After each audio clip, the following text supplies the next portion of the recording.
Hey there, and welcome back to Movie King Recaps. Today, we're going to go over a 2014 movie called Big Driver.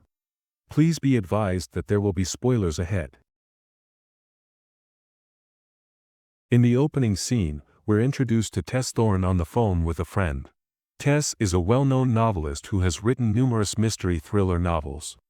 Today, Tess had a fan meetup that required her to leave for the library. Tess hurriedly gets ready and heads for the library. She sits in her car, sets the location, and drives away. After a long and winding drive, Tess finally arrives, her heart racing with anticipation.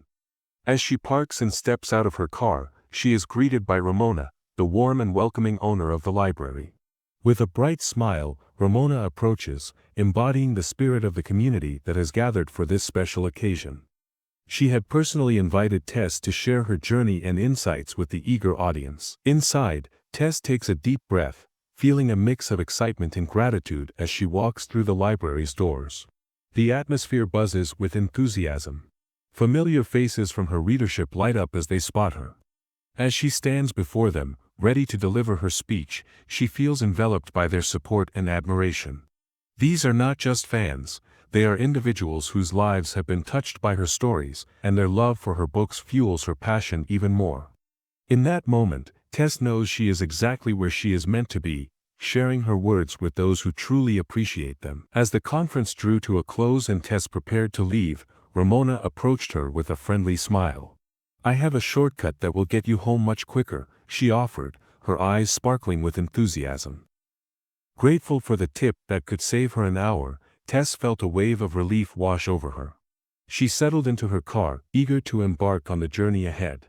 Inputting Ramona's suggested route into her GPS, she set off with a renewed sense of excitement. As she drove, Tess felt a joyful anticipation building within her, confident that she would soon be home.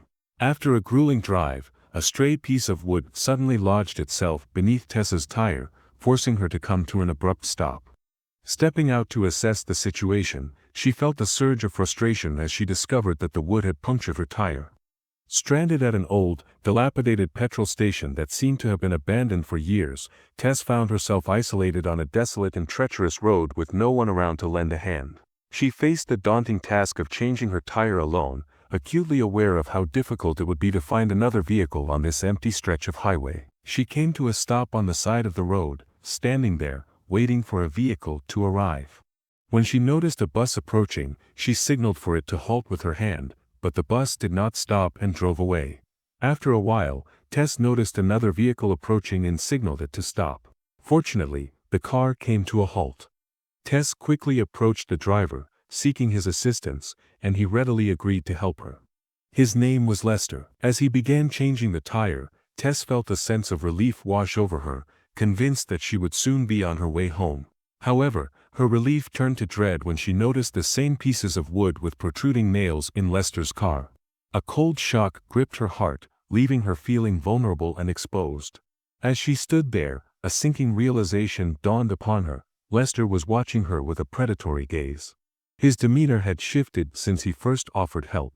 It was clear that his intentions had darkened upon realizing she was alone. Before Tess could process her unease, Lester suddenly closed the distance between them and struck her face with brutal force. The blow sent her crashing to the ground, rendering her unconscious in an instant. He forcibly placed her in his car and drove her to a remote, desolate location. When Tess regained consciousness, she was horrified to find Lester assaulting her in the most brutal manner. Desperation filled her as she cried out for help, pleading with him to stop, but his cruelty knew no bounds. He continued his attack, deriving satisfaction from her suffering. As Tess lost consciousness from the relentless assault, he callously hoisted her over his shoulder and carried her deep into the heart of the forest, where he discarded her like a broken doll, leaving her for dead. After Lester departed, we see Tess slowly regain consciousness. Struggling to rise, she sinks back down into the chilling water, her body battered and broken. Though she is alive, her condition is dire. She can barely stand. As she glances beside her, a wave of horror washes over her as she discovers the lifeless bodies of other girls, victims of Lester's brutal assaults, discarded like trash after their lives were violently taken. In that moment of despair, a flicker of determination ignites within Tess. Summoning every ounce of strength, she begins to wobble toward safety, each step a testament to her will to survive. Overwhelmed by shock from the horrific ordeal she has just endured, uncertainty grips her mind. Fear courses through her veins as she staggers along the road, acutely aware of the danger that lurks around her. When she spots a car approaching from behind, panic sets in. Instinctively, she seeks refuge, hiding in the shadows to evade detection. Her trust in passing vehicles has been shattered by the trauma she has experienced. After a long and arduous journey, Tess stumbles upon a small shop where she can finally freshen up. Desperate to share her harrowing experience, she tries to call her friend, but the call goes unanswered. Frustrated yet determined, she manages to reach her home. The first thing she does upon entering is retrieve her gun, carefully loading it with bullets to defend herself against Lester, who now possesses her bag and address, leaving her vulnerable to his potential return. Fueled by a burning desire for vengeance, Tess steels herself for the confrontation ahead. Just as she is plotting her next move, she discovers shocking evidence: Lester is actually Ramona's son. Ramona had deliberately sent Tess through the shortcut so Lester could assault her. Overcome with rage, Tess grabs her gun and storms toward Ramona's home, intent on seeking retribution. When Ramona opens the door, her eyes widen in terror at the sight of Tess, alive and standing before her, gun aimed directly at her. Overcome with fear, Ramona collapses into a pleading stance, hands clasped together as she cries out, insisting she was innocent. But Tess's heart is hardened. She is deaf to Ramona's desperate cries. Just as Tess prepares to pull the trigger, Ramona lunges at her in a desperate struggle.